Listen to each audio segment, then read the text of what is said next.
ഇന്ന് ഫ്രീ ടിക്കറ്റും കാര്യങ്ങളൊക്കെയാണ് ഈ ലേഡീസിന്. അത് ഓർഡിനറി ബസ്. ഇപ്പൊ അതിനെക്കുറിച്ച് പല അഭിപ്രായങ്ങളാണ് ഇങ്ങനെ സോഷ്യൽ മീഡിയയിൽ ഇങ്ങനെ നടന്നുകൊണ്ടിരിക്കുന്നത്. നല്ലതും മോശവും ചീത്തയും എല്ലാം ഉണ്ട്.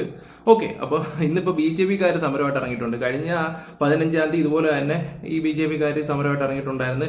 എവിടെ ടിക്കറ്റ് എന്നും പറഞ്ഞിട്ടുള്ള രീതിയിലാണ്. ഓക്കെ, അത് കഴിഞ്ഞപ്പം ഒരു 2-3 ദിവസം മുമ്പ് ഈ കോൺഗ്രസ്സുകാർ ഒരു കാര്യം, ഒരാഴ്ച മുമ്പാന്ന് തോന്നുന്നു, കോൺഗ്രസ് ഒരു കാര്യം പറഞ്ഞിട്ടുണ്ടായിരുന്നു. ഓർഡിനറി ബസ്സിലായിരിക്കും 15-ാം തീയതി അതിന്റെ കാര്യങ്ങളെല്ലാം തീർപ്പാക്കും എന്നൊക്കെ പറഞ്ഞിട്ടുണ്ടായിരുന്നു. കിടക്ക് നിന്ന് കോട്ടയത്ത് ഭയങ്കര പ്രതിഷേധം, BJP-യിലെ വനിതകളെല്ലാം കൂടെ ഇറങ്ങിയിട്ട് ഞങ്ങൾക്ക് എല്ലാ ബസ്സിലും കൂടെ വേണമെന്നൊക്കെ. ഓക്കെ, എന്തെങ്കിലുമായിട്ട് നമുക്ക് അതിലോട്ടൊക്കെ പോകുന്ന സമയത്ത് നമ്മുടെ മന്ത്രി ചേച്ചി, എൻ്റെ പൊന്നോ, ഓക്കെ, ഈ കോൺഗ്രസിൽ ഇച്ചിരി ട്രോള് മേടിച്ചുകൊണ്ടിരിക്കുന്ന ഈ ഒരു മേഡമാണ്. ഇന്ന് പുള്ളിക്കാരുടെ ദേഹത്ത് ഈ പറയുന്ന പായസം വീണു. അതായത് അവിടുത്തെ ഒരു പുറയിലൊരു കോൺഗ്രസ്സുകാരനാണ്, അദ്ദേഹം ഇങ്ങനെ കൊടുക്കാനെത്തി ജയ് വിളിച്ചപ്പോൾ ഒരു ചേച്ചിയുടെ കൈ തട്ടിയാണ് ഇവരുടെ മേത്തോട്ട് വീണത്. ഓക്കെ, എന്തായാലും ആ ഒരു സംഭവം നമുക്കൊന്ന് വെക്കാം. പല ആൾക്കാരും ഇതിനെ കളിയാക്കിക്കൊണ്ടാണ് സംസാരിക്കുകയൊക്കെ ചെയ്യുന്നത്. കാണുമ്പോൾ ചിലവർക്ക് ചിരി തോന്നാം, അത് സ്വാഭാവികം. പക്ഷെ ചൂട് പായസമാണ്. ഞാൻ ആദ്യം ഇതെന്താ സംഭവം എന്ന് വിചാരിച്ചു, പിന്നീട് അതിന് നല്ല ചൂട് പായസമായിരുന്നു എന്ന് അറിയുന്നത്.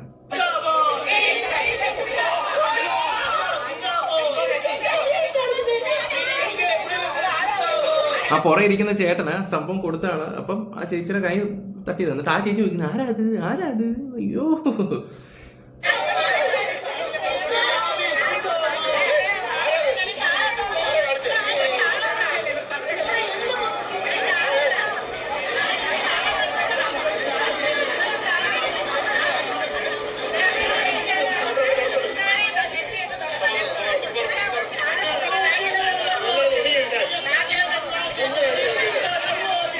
ഓക്കെ, എന്തായാലും വലിയ ചൂടില്ലായിരുന്നെന്ന് തോന്നുന്നു. ഭാഗ്യത്തിന് ഒന്നും പറ്റാഞ്ഞതും വലിയ കാര്യം തന്നെ. ഇതൊക്കെ ശ്രദ്ധിക്കേണ്ട അമ്പാനെ. ഓക്കെ, ഇതിപ്പോൾ ആൾക്കാർക്ക് ചിരിക്കാനുള്ള ഒരു ഭാഗ്യമായിട്ടുണ്ട്. അയ്യോ, കോൺഗ്രസ് ഒരു കോമഡി ആയി പോവാണെന്ന്. പിന്നെ അതുപോലെ തന്നെ ഈ ഒരു കാര്യം മിസ് ചെയ്യല്ലേ. പിന്നെ ഈ വാർത്തകൾ എല്ലാവരും പരമാവധി ഷെയർ ചെയ്യുക. നിങ്ങൾ പറ, ഇവിടെ ഈ KSRTC ഇപ്പോൾ സ്ത്രീകൾക്ക് ഇപ്പം ഫ്രീ ആയിട്ട് ടിക്കറ്റും കാര്യങ്ങളൊക്കെ കൊടുക്കുന്നതിൽ നിങ്ങൾ യോജിക്കുന്നുണ്ടോ? ഉണ്ടെങ്കിൽ ഉണ്ടെന്ന് പറ, ഇല്ലെങ്കിൽ ഇല്ലെന്ന് പറ. നിങ്ങളെ കമന്റ് ബോക്സിൽ പറ. വീഡിയോ എല്ലാവരും ഒന്ന് ലൈക്ക് ചെയ്യുക. ആദ്യമായിട്ട് ചാനൽ കാണുന്നവരെല്ലാവരും ഒന്ന് സബ്സ്ക്രൈബ്, പരമാവധി ഒന്ന് ഷെയർ ചെയ്യുക. ഒരു വിഷയത്തിലാണ് കുറേ പെണ്ണുങ്ങൾ ഇപ്പോൾ വന്നിട്ട് പറയുന്നുണ്ട് പുരുഷന്മാർക്കും സപ്പോർട്ട് ചെയ്യേണ്ടതാണ്, പുരുഷന്മാർക്കും തുല്യത കൊടുക്കണം എന്നുള്ള രീതിയിലൊക്കെ പറയുന്നുണ്ട്. ചില പെൺകുട്ടിയുടെയൊക്കെ സംസാരം കേൾക്കുമ്പോൾ ഒരുപാട് സന്തോഷവും കാര്യങ്ങളൊക്കെ ഉണ്ട്. സാധാരണ നേരത്തെ എന്തെങ്കിലും ഒരു ആണും പെണ്ണും തമ്മിലുള്ള ഒരു വിഷയം വരുമ്പോൾ പെണ്ണുങ്ങൾ ആദ്യം കൊണ്ട് കൊടുക്കുന്നത് എന്തോ പീഡനമാണ്. എന്നെ പീഡിപ്പിക്കാൻ ശ്രമിച്ചു, എന്നെ അങ്ങനെ ചെയ്തു, ഇങ്ങനെ ചെയ്തു. കോടതിയിൽ ചെല്ലുമ്പോൾ വേറെ നിയമം, പോലീസ് സ്റ്റേഷനിൽ ചെല്ലുമ്പോൾ വേറെ നിയമം. അവിടെ പെണ്ണുങ്ങൾക്ക് മുൻഗണന. ഓക്കെ, ഈ ഒരു സ്നേഹം പെങ്ങന്മാരെ, എനിക്ക് ആദ്യം നിങ്ങളോട് പറയാനുള്ള, പെങ്ങന്മാരാണെങ്കിലും ചേച്ചിമാരാണെങ്കിലും അനീതിമാരാണെങ്കിലും ശരി, ഈ സ്നേഹം എന്നും ഉണ്ടായാൽ മാത്രം മതി.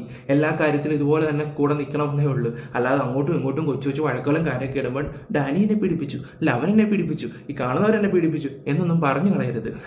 അല്ല, ചില ആൾക്കാരുടെ മുമ്പിലും വീഡിയോയുടെ മുമ്പിലൊക്കെ വന്നിട്ട് ഇങ്ങനെയൊക്കെ പറയുന്നതൊക്കെ കാണുമ്പോൾ സന്തോഷമുണ്ട്. പക്ഷെ അത് പ്രവൃത്തിയിലും വേണം, ഒരു കാര്യത്തിൽ മാത്രമല്ല എല്ലാ കാര്യത്തിലും കൂടെ. ഓക്കെ, വേണ്ടേ ഈ ഒരു സംഭവം. KSRTCയിൽ ഇനിയും സ്ത്രീകൾ ടിക്കറ്റ് എടുക്കണം എന്ന് പോലും പ്രിയദർശിനി KSRTC സൗജന്യ യാത്ര സ്ത്രീകൾ എന്നുള്ള രീതിയിൽ ഇതൊന്ന് കാണണം. ഈ ഒരു വീഡിയോ കാണുമ്പോൾ ചില ആൾക്കാർ തെറ്റിദ്ധരിക്കാം. എന്നാലും ഞാനൊന്ന് വെച്ച് തരാം. പിന്നെ സ്കിപ്പ് ചെയ്യരുത്. മുഖ്യമന്ത്രിയുടെ പ്രസംഗങ്ങളും കാര്യങ്ങളും ഉണ്ട്. പ്രൈവറ്റ് ബസ് ആയിട്ടുള്ള ആൾക്കാർക്ക് വേണ്ടി സപ്പോർട്ട് ചെയ്ത് സംസാരിക്കുന്നുണ്ട്. അതിനും അദ്ദേഹം ഹെൽപ്പ് ചെയ്യാം എന്നുള്ള രീതിയിൽ സംസാരിക്കുന്നുണ്ട്. അതിനുമ്പ് ഇതൊന്ന് കാണും.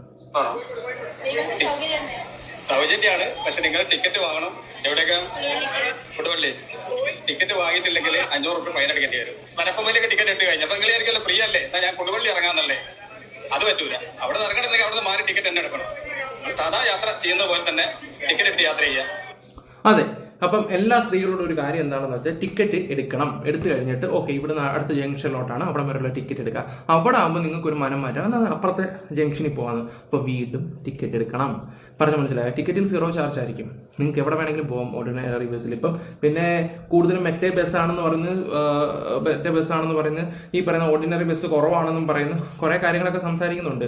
ഈ മലപ്പുറം ജില്ലകളിലൊക്കെ ഏറ്റവും കുറവാണ് കേട്ടോ, 90-98 ബസ്സുകൾ മാത്രമേ ഉള്ളൂ. വയനാട് പോലുള്ള സ്ഥലങ്ങളിലൊക്കെ 178. മലപ്പുറത്ത് നിന്നൊക്കെ ഏറെ ആൾക്കാരുള്ള ഒരു സ്ഥലത്ത് 98 എന്ന് പറയുമ്പോൾ അതിച്ചിട്ട് കുറവാണ് സത്യത്തിൽ. ട്രിവാൻഡ്രത്ത് അങ്ങോട്ട് 600 സംതിങ് ഉണ്ട്. അവിടെ ഇതൊരു തുടക്കം മാത്രമേ ഉള്ളൂ. എൻ്റെ ഒരു അഭിപ്രായം വെച്ച് നോക്കുകയാണെങ്കിൽ ഇനി ഒരുപാട് കാര്യങ്ങൾ കൊണ്ടുവരാൻ കിടപ്പുണ്ട്. ഈ KSRTC തന്നെ ആണെങ്കിൽ പോലും നിങ്ങൾ ജനങ്ങളോട് ഒറ്റ കാര്യം പറയുന്നുള്ളൂ, ഈ സർക്കാർ വന്നതിന് ശേഷം ഒരുപാട് കാര്യങ്ങൾ നടപ്പിലാക്കുന്നുണ്ട്. അപ്പം കുറച്ച് സമയം കൊടുക്കുക. വിജയ് തമിഴ്നാട്ടിൽ പറഞ്ഞ എനിക്കൊരു 6 മാസം വേണം. അപ്പോൾ അവിടുത്തെ തമിഴ്നാട്ടുകാർ പറയുന്നൊരു കാര്യമാണ്, സാധാരണ വിവരം കെട്ട സംസാരങ്ങളാണ് അവർ വായിന്ന് വരുന്നത്. അവർ പറഞ്ഞു ഞങ്ങളുടെ മോൻ ഒരു കാര്യം ചോദിച്ചിട്ടുണ്ട്, 6 മാസം. ആ 6 മാസം അവൻ ഇവിടെ എന്ത് സംഭവിച്ചാലും ഞങ്ങൾ അവനെ കുറ്റം പറയത്തില്ല. പക്ഷേ അവൻ ഓരോ കാര്യങ്ങൾ ഇവിടെ ചെയ്യാറുണ്ടെന്നുള്ള രീതിയിലാണ് അവിടുത്തെ അമ്മമാർ സംസാരിക്കുന്നത്. അതുപോലെ തന്നെ നമ്മൾ ഇപ്പോൾ ഏത് പാർട്ടി വന്നാലും, അത് കോൺഗ്രസ്, BJP, കമ്മ്യൂണിസ്റ്റ് ആര് വന്നാലും നമ്മൾ സപ്പോർട്ട് കൊടുക്കണം, അവർക്കൊരു അവസരം കൊടുക്കണം. 10 വർഷം നമ്മൾ അനുഭവിച്ചല്ലോ, ഇവർക്കൊരു ചാൻസ് ഒന്നുകൂടെ എന്തെങ്കിലും മാറ്റം വരുന്നെങ്കിൽ നമുക്ക് ഗുണമാണ്. അത് സ്ത്രീകൾക്കാർക്കാനും പുരുഷന്മാർക്ക്. ഇന്ന് രാവിലെ എൻ്റെ ഒരു സുഹൃത്ത് തന്നെ വിളിച്ചപ്പോൾ പറഞ്ഞൊരു കാര്യം, എൻ്റെ ഡാനി, എൻ്റെ ഒരു കസിൻ ഉണ്ടായിരുന്നു, ₹1 ടിക്കറ്റ് കുറവായ എൻ്റെ പേരിൽ അവർ ഒരുപാട് ബസ് കണ്ടക്ടർ വഴക്ക് പറഞ്ഞു. പണ്ടത്തെ കാര്യമാണ് പറയുന്നത്. ഒരുപാട് പറഞ്ഞു, അത്ര ആൾക്കാർ മുമ്പിൽ നാണം കരുത്, അവരെ ₹1 എടുക്കാനില്ലായിരുന്നു, വഴി പെട്ടുപോയ സമയത്താണ് അവർ ബസ് എടുത്തത്. അപ്പം നിങ്ങളൊന്ന് ആലോചിച്ച് നോക്കുക. ഇപ്പം വലിപ്പം ചെറുപ്പമൊന്നും നോക്കേണ്ട ആവശ്യമില്ല. ഇപ്പം ഇങ്ങനൊരു ഇത് വന്നിട്ടുണ്ടെങ്കിൽ മുന്നോട്ട് പോട്ടെ. അതിൻ്റെ എതിരെ പ്രതിഷേധം, ആണുങ്ങൾ പെണ്ണുങ്ങളെ വെച്ച് കമ്പയർ ചെയ്യുന്നത്, അതിൻ്റെ ആവശ്യമൊന്നുമില്ല. ഇങ്ങനൊരു കാര്യം വരുമ്പോൾ അത് നല്ല രീതിയിൽ പോട്ടെ എന്നാണ് എൻ്റെ ഒരു അഭിപ്രായം. പിന്നെ ടിക്കറ്റ് കൊടുക്കണം എന്ന് താല്പര്യമുള്ളവർ കൊടുത്തിട്ട് പോകും, പ്രശ്നം തീർന്നില്ലേ? അതൊക്കെ ഓരോരുത്തർ ഇതാണ്. ഇനി VD സതീശൻ പറയുന്ന വീഡിയോ ഞാൻ വെച്ച് തരാം. ഒന്ന്, പ്രൈവറ്റ് ട്രാൻസ്പോർട്ട് നടത്തുന്ന ആളുകൾക്ക് ഒരു ഉത്കണ്ഠയുണ്ട്, സ്വാഭാവികമാണ്. ഞാൻ അവരോട് പറയുന്നു, നിങ്ങൾ ഇനി മുതൽ പ്രൈവറ്റ് ട്രാൻസ്പോർട്ടുകാരല്ല, നിങ്ങളും പബ്ലിക് ട്രാൻസ്പോർട്ടിന്റെ ഭാഗമാണ്. കാരണം ട്രാൻസ്പോർട്ട് ബസ് ഇല്ലാത്ത സ്ഥലങ്ങളിൽ ഈ പാവപ്പെട്ടവരെ കൊണ്ടുപോകുന്നത് സ്വകാര്യ ബസ്സുകളാണ്. പണ്ടൊക്കെ വലിയ മുതലാളിമാരാണ് എന്ന് നമ്മൾ പറയും, ബസ് മുതലാളി. ഇപ്പൊ ഇല്ല. ഇപ്പൊ ബസ് മുതലാളിയായിട്ട് വീട്ടിലിരുന്ന ബസ് വേറെ വഴിക്ക് പോകും. ഒന്നുകിൽ കണ്ടക്ടറായിട്ട്, അല്ലെങ്കിൽ ചെക്കറായിട്ട്, അല്ലെങ്കിൽ ക്ലീനറായിട്ട് വണ്ടി കയറുന്ന മുതലാളി കൂടി. ആ ഒരു കാലമാണ്. ട്രാൻസ്പോർട്ട് ബിസിനസ് നല്ല ക്രൈസിസിലാണ്. ഈ ഗവൺമെന്റ് അതിനെക്കുറിച്ച് നന്നായി പഠിച്ചിട്ടുണ്ട്. അവർക്ക് കയറി വരാൻ വേണ്ടിയിട്ടുള്ള അന്തരീക്ഷം കൂടി ഈ സർക്കാർ ഉണ്ടാക്കുമെന്ന് ഞാൻ അവർക്ക് വാക്ക് നൽകുന്നു. കേരളത്തിലെ പബ്ലിക് ട്രാൻസ്പോർട്ടേഷൻ സംവിധാനം മികച്ചതാക്കണം എന്നതാണ് ഈ സർക്കാരിന്റെ സ്വപ്നം. കുറെ ആൾക്കാർ ഇതിന്റെ താഴെ വന്ന് കമന്റ് ഇടുന്നുണ്ട്. അവിടെ അടുത്ത് ഊടായ്പായിട്ട് സജഷൻ വന്നിട്ടുണ്ടോ രീതിയിൽ. അവിടെ സമയം കൊടുത്തു കഴിഞ്ഞാൽ എന്തും നടക്കും. മോഡിഫിക്കേഷന്റെ കാര്യത്തിൽ 18 കുറെ കാര്യങ്ങളൊക്കെ വന്നെന്ന് പറഞ്ഞത് അതൊന്നും അല്ല, ഇനിയും വരാൻ കുറെ കാര്യങ്ങൾ കിടപ്പുണ്ട്. അതൊന്ന് മനസ്സിലാക്കണം. സമയം ഒന്ന് കൊടുക്കടേ. വന്ന് കയറിയതല്ലേ ഉള്ളൂ, 1 മാസം ആവുന്നതേ ഉള്ളൂ. എന്തിനാ ഇങ്ങനെ കിടന്ന് ബഹളം വെക്കുന്നത്? ഓക്കെ, ഇത് അർബൻ പ്ലാനിങ്ങിന്റെ ഭാഗമായി നഗരങ്ങളിൽ, ഇപ്പൊ കൊച്ചിയിലെ കാരനാണ് ഞാൻ, കൊച്ചിയിലെ ഹൈക്കോടതിയിൽ 2000 വക്കീലന്മാർ വരുന്നുണ്ട്. 2000 കാറുമായിട്ടാണ് ഇവർ വരുന്നത്. അതിന്റെ ആവശ്യമില്ല.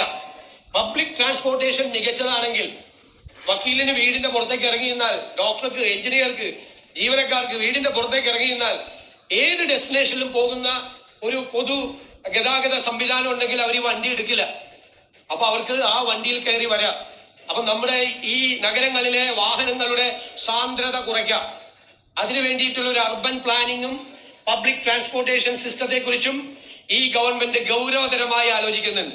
അത് സ്വകാര്യ മേഖല കൂടി അതിന്റെ പങ്കാളികളാവും. ആ സ്വകാര്യ മേഖലയ്ക്ക് എന്തെങ്കിലും ഒരു നഷ്ടം ഈ ഒരു പദ്ധതി കൊണ്ട് ഉണ്ടായിട്ടുണ്ടെങ്കിൽ അതുകൂടി നികത്താനുള്ള നടപടി ഗവൺമെന്റ് സ്വീകരിക്കുമെന്ന് ഞാൻ ഉറപ്പു നൽകുന്നു. ഒരു സെക്ടറും തളരാൻ പാടില്ല.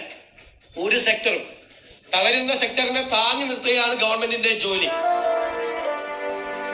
ഓക്കെ, ഇനി അടുത്തത് എന്നൊന്ന് പറഞ്ഞു, ഇവര് യാത്ര ചെയ്യുമ്പോൾ ഇവരുടെ കയ്യിലാണെങ്കിൽ ആ പൈസ വീട്ടിലെത്തും. മറ്റേതാ സൗജന്യം കൊടുത്ത ഈ ബാക്കി വരുന്ന പകുതി കുറച്ച് പേര് കൊടുക്കും വീട്ടിൽ. ബാക്കി അവിടെ പോവും. നമ്മുടെ മെൻസ് അസോസിയേഷൻ അവര് ഭയങ്കരമായ പ്രതിഷേധമാണ്. സ്ത്രീകൾക്ക് മാത്രം സൗജന്യം കൊടുക്കാൻ പോകുന്നു എന്നുള്ള ഒരു പ്രതിഷേധമാണ്. അപ്പൊ അവര് വേറെ ബസ്സിലൊക്കെ യാത്ര ചെയ്യുന്നുണ്ട്. അതൊരു രസകരമായ ഒരു കാര്യം കൂടിയായിട്ടാണ് ഞാൻ കാണുന്നത്. അതിനോടൊന്നും നമുക്കൊരു വിരോധമില്ല. പക്ഷെ എല്ലാ പ്രശ്നം എന്താ, പൊതുവായി എല്ലാ പുരുഷന്മാരെയും കുറിച്ചല്ല ഞാൻ പറയാം. ഞാൻ ഒരു പുരുഷ വിരോധി ഒന്നല്ല. ഈ ഇത്രയും പൈസ ബാക്കി വരുന്നു എന്ന് പറഞ്ഞു ഇവര് യാത്ര ചെയ്യുമ്പോൾ ഇവരുടെ കയ്യിലാണെങ്കിൽ ആ പൈസ വീട്ടിലെത്തും. മറ്റേതാ സൗജന്യം കൊടുത്ത ഈ ബാക്കി വരുന്ന പകുതി കുറച്ച് പേര് കൊടുക്കും വീട്ടിൽ. ബാക്കി അവിടെ പോവും. ഞാൻ പറഞ്ഞില്ല, ഗവൺമെന്റിന് കിട്ടും പൈസ, സർക്കാരിന് കുഴപ്പമൊന്നും ഉണ്ടാവില്ല. പോയില്ല. അപ്പൊ ഇവർക്കൊന്ന് കൊടുക്കട്ടെ. മാത്രമല്ല ഞാൻ പറയുന്നു, ഈ പദ്ധതി ഈ സംസ്ഥാനത്തെ സർക്കാരിന് കേരളത്തിലെ സ്ത്രീകളോടുള്ള ആദരവായി നിങ്ങൾ കാണുന്നു. ആദരവാ. സ്ത്രീകളെ ബഹുമാനിക്കാൻ ഒരു സമൂഹം പഠിക്കണം എന്നുള്ളൊരു സന്ദേശം കൂടിയാ. ആദരവോടുകൂടി, ബഹുമാനത്തോടു കൂടി നമ്മുടെ അമ്മമാരെ, സഹോദരിമാരെ അവരെ കാണണം. ആ ആദരവാണ് ഈ സംസ്ഥാന സർക്കാർ അധികാരത്തിൽ വന്നതിന് ശേഷം പ്രഖ്യാപിച്ച് നടപ്പാക്കുന്ന ആദ്യത്തെ പദ്ധതി കേരളത്തിലെ സ്ത്രീകളോടുള്ള നമ്മുടെ എല്ലാവരും. ഓക്കെ, അദ്ദേഹം ഇത്രയെങ്കിലും ചെയ്തിട്ടുണ്ട്. ഇനി ഒരുപാട് ആൾക്കാർ ഇറങ്ങിയിട്ടുണ്ട് ട്രോളാനും ആ സംസാരിക്കണം. എൻ്റെ പൊന്നോ റിപ്പോർട്ടർ ചാനലിൻ്റെയൊക്കെ ഓരോ ബുദ്ധിമുട്ടുകളും കഷ്ടപ്പാടുകളൊക്കെ കാണുമ്പോഴേ ഏതൊക്കെ രീതി തകർക്കാൻ പറ്റുന്നുണ്ടോ അതെല്ലാം തകർക്കുന്നുണ്ട്. അതിനു മുമ്പ് നമുക്ക് BJP കാരുടെ സമരം ഒന്ന് കണ്ടിട്ട് വരാം. കഴിഞ്ഞ 15-ാം തീയതി ഒരു സമരം നടത്തി, വെറുതെ കോമാത്രമായി കാണിച്ചു. അതിന് കാണാം.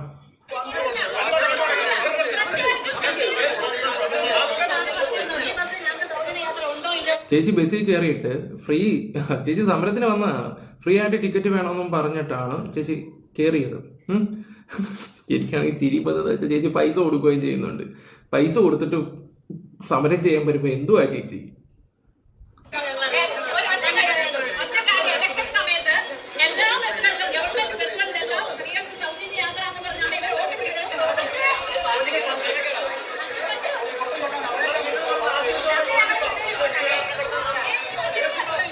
ശ്രീനിധി പ്രദീപ് ഉണ്ട് വിവരങ്ങളുമായി കോട്ടയത്ത്. ശ്രീനിധി, എന്താണ് ഈ പ്രതിഷേധത്തിന്റെ കാരണം? ഈ പ്രതിഷേധം അവസാനിച്ചോ? യാത്ര തുടരാൻ കഴിഞ്ഞു? ഇന്ന് രാവിലെയായിരുന്നു ഇത്തരത്തിൽ കോട്ടയം ജില്ലയുടെ ഔദ്യോഗികമായ KSRTC സൗജന്യ യാത്രയുടെ ഉദ്ഘാടനം സ്പീക്കർ തിരുവഞ്ചൂർ രാധാകൃഷ്ണനായിരുന്നു നടത്തിയത്. തുടർന്ന് നേരത്തെ തന്നെ കോട്ടയം ജില്ലയുടെ മഹിളാ മോർച്ചയുടെ ജില്ലാ കമ്മിറ്റി നേതൃത്വം ഇത്തരത്തിലൊരു ധർണ നടത്തുമെന്ന് പറഞ്ഞിരുന്നു, ഒരു പ്രതിഷേധ ധർണ നടത്തുമെന്ന് പറഞ്ഞിരുന്നു. എന്നാൽ ആ ഒരു ധർണയ്ക്ക് പുറമെ വലിയ രീതിയിലുള്ള പ്രതിഷേധം, ഒരു സംഘർഷം സൃഷ്ടിക്കുകയും ഈ മഹിളാ മോർച്ച പ്രവർത്തകരൊക്കെ ഓർഡിനറി ബസ്സിന് പുറമെ മറ്റ് KSRTC ബസ്സുകൾ കയറി തങ്ങൾക്ക് സൗജന്യ യാത്ര അനുവദിക്കണം, ടിക്കറ്റ് എടുക്കില്ല, അങ്ങനെയുള്ള പ്രശ്നങ്ങൾ സൃഷ്ടിക്കുകയും മാത്രമല്ല KSRTCയിലെ ഡ്രൈവർ, കണ്ടക്ടർ തുടങ്ങിയ ഉദ്യോഗസ്ഥരോട് അടക്കം പ്രശ്നങ്ങൾ സൃഷ്ടിക്കുന്ന ഒരു സാഹചര്യം വന്നതിന് ശേഷമാണ് പ്രശ്നം ഒരു സമാധാന അന്തരീക്ഷത്തിലേക്ക് നടത്തിയത്. നേരത്തെ തന്നെ അവർ പറഞ്ഞിരുന്നു എല്ലാ ബസ്സുകളിലും, എല്ലാ സർക്കാർ ബസ്സുകളിലും സൗജന്യ യാത്ര തരുമെന്നായിരുന്നു സർക്കാർ ആദ്യം പറഞ്ഞത്. അതുകൊണ്ടാണ് ഇത്തരത്തിലൊരു പ്രതിഷേധം നടത്തുന്നത് എന്നാണ്, ഒരു പ്രതിഷേധ ധർണ നടത്തുന്നു എന്ന് പറഞ്ഞ മഹിളാ മോർച്ച ജില്ലാ കമ്മിറ്റി. എന്നാൽ പിന്നീട് ഒരു പ്രശ്നം സൃഷ്ടിക്കുകയും ബസ്സുകളിൽ, ഓർഡിനറി ബസ്സുകൾക്ക് പുറമെ എല്ലാ KSRTC ബസ്സുകളിലും ലിമിറ്റഡ് സ്റ്റോപ്പ് ഉൾപ്പെടെയുള്ള ബസ്സുകൾ കയറിയിട്ട് തങ്ങൾക്ക് യാത്ര അനുവദിക്കണം, സൗജന്യ ടിക്കറ്റ് അനുവദിക്കണം. ഓക്കെ നിങ്ങൾക്ക് എന്ത് തോന്നുന്നുണ്ട്? ഭയങ്കര കോമാളിത്തരം എന്നല്ലേ തോന്നുള്ളൂ. സത്യം പറഞ്ഞാൽ ഓക്കെ, നിങ്ങൾ വലിയ സംഭവമായിട്ട് കാണിച്ചിട്ടുണ്ടെങ്കിൽ പോലും ജനങ്ങൾ നിങ്ങളെ അംഗീകരിക്കത്തില്ല, നിങ്ങളെ വെറുക്കത്തേ ഉള്ളൂ. ഉള്ള കാര്യം പറയാലോ. ഒന്നാമത് BJPക്ക് ഒരു പ്രത്യേക ഹേറ്റ് ഉണ്ട്, ഈ കേരളത്തിൽ തന്നെ പ്രത്യേക ഹേറ്റ് ഉണ്ട്. ഒരു സീറ്റ് എന്തായാലും കൺഫേം ആയിട്ട് വിചാരിക്കും. ബാക്കി രണ്ട്, അത് ട്രിവാൻഡ്രത്തിൻ്റെ കാര്യമാണ്, ബാക്കി രണ്ടെണ്ണവും എങ്ങാണ്ട് ബോണസ് എങ്ങാണ്ട് കിട്ടിയാണ് അവർക്ക്. ഒരു പക്ഷേ അടുത്ത വർഷം അതും കാണാനും ചാൻസ് കുറവാണ്. സത്യസന്ധമായിട്ട് പറഞ്ഞുള്ള കാര്യമാണ് ഞാനിവിടെ പറയാൻ. ഈ കേരളത്തിലാണ് ഇത് ഭയങ്കര മണ്ടത്തരമായി എന്ന് വേണമെങ്കിൽ പറയാം. ഈ ഒരു അഖിൽമാരാർ വന്നിട്ടും പറഞ്ഞാണ്, കഴിഞ്ഞ വട്ടം വന്നിട്ടും കാണിച്ചത് ഒരു മണ്ടത്തരമായി എന്നുള്ള രീതിയിൽ. ഇനി അടുത്ത റിപ്പോർട്ടർക്കാരുടെ ഓട്ടം ഒന്ന് കാണാം, അത് അതിനേക്കാളും രസമാണ്. എല്ലായിടത്തും ചെല്ലുകയാണ്, ഓർഡിനറി ബസ്സില്ല.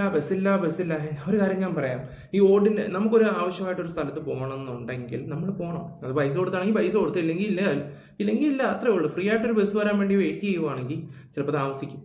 ഇപ്പോൾ തുടക്കമാകുമ്പോൾ കുറച്ച് താമസിക്കാൻ ചാൻസ് കൂടുതലാണ്. കാരണം ഓരോ കാര്യങ്ങളും അവർക്കെല്ലാം ടെസ്റ്റ് ചെയ്ത് ഒക്കെ വരണമെങ്കിൽ കുറച്ച് താമസം എടുക്കും. എങ്ങനെ പോയാലും ഒരാഴ്ച അല്ലെങ്കിൽ ഒരാഴ്ചയെങ്കിലും പിടിക്കും ഏകദേശം എല്ലാം ഒന്ന് സെറ്റായി കറങ്ങി വരാനാണ്. ഇപ്പോഴേ കുറേ എണ്ണം റിപ്പോർട്ടർ ചാനൽ അങ്ങ് പൊങ്ങി അങ്ങ് നടക്കുക, കുറ്റം പറഞ്ഞു. എന്തായാലും ഞാൻ അതൊക്കെ ഒന്ന് വെച്ച് തരാം. വിഷമം നമുക്ക് യഥാർത്ഥത്തിൽ മനസ്സിലായത്. എന്താ സംഭവിച്ചത്? രാവിലെ തൊട്ട് ഇന്ന് ഫ്രീ ഉണ്ടെന്ന് പറഞ്ഞു. അപ്പൊ കണ്ട് ഫ്രീ നെടുമങ്ങാട് മാത്രമേ ഉള്ളൂ ഫ്രീ ആയിട്ടുള്ള ബസ്. നമ്മളെല്ലാം ഓരോരുത്തന്ന് വരുന്നവരാ. അപ്പൊ കുട്ടി തരുന്നതാണ് കുട്ടി കാണാൻ അവിടെ 1 മണിക്കൂർ ക്യൂ നിന്ന്. ചേച്ചിയുടെ കണ്ണാടിയും ചേച്ചിയുടെ ലുക്കും ഒക്കെ കണ്ടിട്ട് ആരോ കൊണ്ട് നിർത്തിയ പോലൊക്കെ ഫീൽ ചെയ്യുന്നുണ്ട്. നിങ്ങൾക്ക് അങ്ങനെ വല്ലതും തോന്നിയിട്ടുണ്ടെങ്കിൽ പറയാൻ കേട്ടോ, ചിലപ്പോൾ എൻ്റെ കുഴപ്പമായിരിക്കും. എനിക്ക് അങ്ങനെയൊക്കെ തോന്നുന്നുണ്ട്. പറ. ഇതിന് ശേഷം 3/4 മണിക്കൂറായി. അതും കഴിഞ്ഞ വേഗത്തന്നെ ഇവിടെ ചോദിച്ചത് സിറ്റി ബസ് അരുൺ, ഇത് കണ്ടോ? എല്ലാ ബസ്സുകൾക്കും സിറ്റി ഫാസ്റ്റ് സ്റ്റിക്കറാണ് പതിച്ചിരിക്കുന്നത്. ഇവിടെയുള്ള ഏകദേശം എല്ലാ സ്ത്രീകളും സൗജന്യ യാത്ര പ്രതീക്ഷിച്ച് ഇവിടെ നിൽക്കുന്നു. ഇവിടെ സ്റ്റേഷൻ മാസ്റ്ററെ കണ്ട് വിവരങ്ങൾ ചോദിക്കുന്നു. അവർക്കും മറുപടി പറയാൻ കഴിയാത്ത ഒരു സ്ഥിതിയുണ്ട്. എത്ര മണിക്ക് വന്നു? ഞാനാണെങ്കിൽ 3/4 മണിക്കൂർ നയ്യാമ്പൂറാണ് ഉൾപ്പെടെ നിന്നതാണ്. കിട്ടാനില്ലാത്തോണ്ട് സാധാരണ പ്രതീക്ഷിച്ചിരുന്നു. അങ്ങനെ 9 മണിക്ക് 9 മണിക്ക് ശേഷം ഫ്രീ വണ്ടി ഉണ്ടെന്നുള്ളൂ. സാധനങ്ങളും വാങ്ങിച്ച് വന്നതാണ്. അവിടുന്ന് ബസ്സിന് പൈസ കൊടുത്താണ് വന്നത്. ഈ റോഡിലെ ബസ്സിന് വേണ്ടി നമ്മൾ 18 രൂപ ഞാൻ പുറത്തുനിന്ന് അവസ്ഥയായി പോയി കേട്ടോ.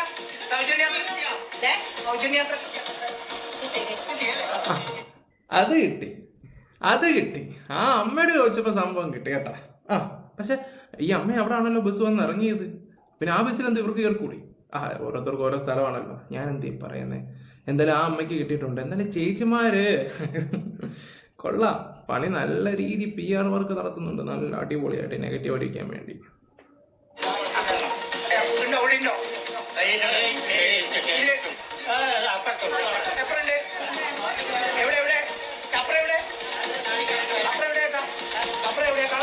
ഓക്കെ, ഇനി അടുത്തത് സൂപ്പർ ഫാസ്റ്റിന്റെ സ്റ്റിക്കർ, സിറ്റി ഫാസ്റ്റിന്റെ സ്റ്റിക്കർ മുന്നിൽ കൂടാതെ അരുൺ കാണാതിരിക്കരുത് എന്ന് കരുതി അരികിലും ഇവിടെ കയറിയിരുന്നു. പൈസ കൊടുത്ത് പോകാൻ തീരുമാനിച്ചു. അതേ പറ്റൂ, അല്ല നമുക്ക് ഫ്രീ ഒന്നും കിട്ടും. 9 മണിക്ക് പദ്ധതി തുടങ്ങി, 10:30 3:45 സമയം ആ പൈസ കൊടുത്തു അമ്മേ ബസ് ഉണ്ടെങ്കിൽ അവിടെ ഫ്രീ കിട്ടും അമ്മേ, എന്തിനാണ് വെറുതെ പോകാമെന്ന് വിചാരിച്ചു. ഇതിലെ നമ്മൾ പൈസ എടുത്ത് പോണേന് ഏറ്റവും സുഖം. അതാണ് സുഖം. സൗജന്യയാത്ര വേണ്ട. സൗജന്യയാത്ര വേണ്ട. സൗജന്യയാത്ര തുടങ്ങി വേണ്ടേ? സൗജന്യം വേണ്ടേ? സൗജന്യം വേണം. പക്ഷെ അതെങ്ങനെയാണെന്ന് അറിയാമോ? ഒരു തരപ്പെട്ട സാധുക്കൾക്ക് കയ്യിൽ 5 പൈസ ഇല്ലാത്തവർക്ക് അങ്ങനെയുള്ളവർക്ക് സഹായം ചെയ്യുക. അത് നല്ല ബസ്സില്ല, നമ്മളത് അന്വേഷിക്കണം. ബസ് കണ്ടോ? സൗജന്യ ബസ് കണ്ടോ? ബസ്സിൽ ഇഷ്ടം പോലെ കണ്ടായിരുന്നു.